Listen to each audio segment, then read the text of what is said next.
पहला अध्याय। सूत जी द्वारा शिव पुराण की महिमा का वर्णन। श्री शौनक जी ने पूछा, महाज्ञानी सूत जी, आप संपूर्ण सिद्धांतों के ज्ञाता हैं, कृपया मुझसे पुराणों के सार का वर्णन करें। ज्ञान और वैराग्य सहित भक्ति से प्राप्त विवेक की वृद्धि कैसे होती है तथा साधु पुरुष कैसे अपने काम क्रोध आदि विकारों का निवारण करते हैं। इस कलयुग में सभी जीव आसुरी स्वभाव के हो गए हैं, अतः कृपा करके मुझे ऐसा साधन बताइए जो कल्याणकारी एवं मंगलकारी हो तथा पवित्रता लिए हो। प्रभु, वो ऐसा साधन हो जिससे मनुष्य की शुद्धि हो जाए और उस निर्मल हृदय वाले पुरुष को सदैव के लिए शिव की प्राप्ति हो जाए। श्री सूत जी ने उत्तर दिया, शौनक जी, आप धन्य हैं, क्योंकि आपके मन में पुराण कथा को सुनने के लिए अपार प्रेम व लालसा है।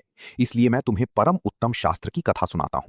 वत्स, संपूर्ण सिद्धांत से संपन्न, भक्ति को बढ़ाने वाला तथा शिव जी को संतुष्ट करने वाला अमृत के समान दिव्य शास्त्र है शिव पुराण।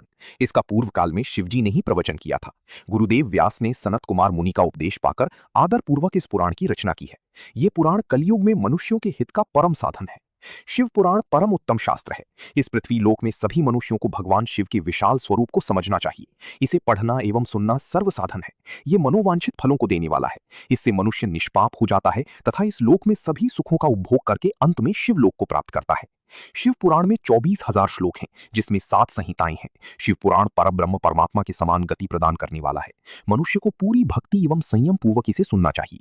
जो मनुष्य प्रेम पूर्वक नित्य इसको बांचता है या इसका पाठ करता है, वो निसंदेह पुण्यात्मा है। भगवान शिव उस विद्वान पुरुष पर प्रसन्न होकर उसे अपना धाम प्रदान करते हैं। प्रतिदिन आदर पूर्वक शिव पुराण का पूजन करने वाली मनुष्य संसार में संपूर्ण भोगों को भोगकर भगवान शिव के पद को प्राप्त करते हैं। वे सदा सुखी रहते हैं।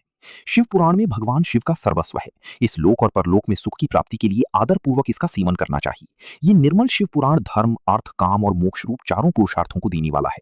अतः सदा प्रेम पूर्वक इसे सुनना एवं पढ़ना चाहिए। दूसरा अध्याय। देवराज को शिवलोक की प्राप्ति, चंचुला का संसार से वैराग्य।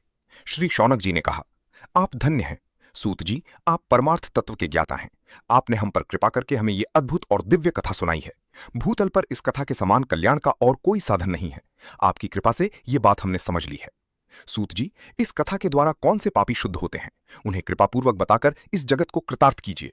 सूत जी बोले, मुने, जो मनुष्य पाप, दुराचार तथा काम, क्रोध, मद, लोभ में निरंतर डूबे रहते हैं, वे भी शिव पुराण पढ़ने अथवा सुनने से शुद्ध हो जाते हैं तथा उनके पापों का पूर्णतया नाश हो जाता है। इस विषय में मैं तुम्हें एक कथा सुनाता हूं। देवराज ब्राह्मण की कथा। बहुत पहले की बात है। किरातों के नगर में देवराज नाम का एक ब्राह्मण रहता था। वो ज्ञान में दुर्बल, गरीब, रस बेचने वाला तथा वैदिक धर्म से विमुख था।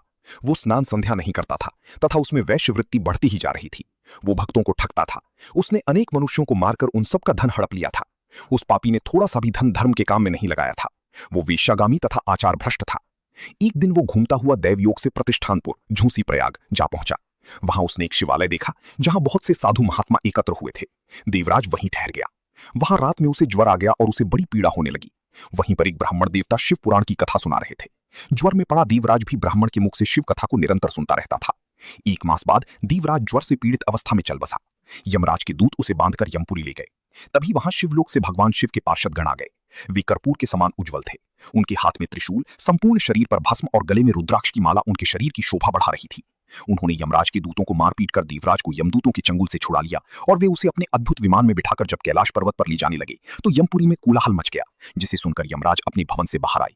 साक्षात रुद्रों के समान प्रतीत होने वाले इन दूतों का धर्मराज ने विधिपूर्वक पूजन कर ज्ञान दृष्टि से सारा मामला जान लिया। उन्होंने भय के कारण भगवान शिव के दूतों से कोई बात नहीं पूछी। तत्पश्चात शिवदूत देवराज को लेकर कैलाश चले गए और वहां पहुंचकर उन्होंने ब्राह्मण को करुणावतार भगवान शिव के हाथों में सौंप दिया। शौनक जी ने कहा,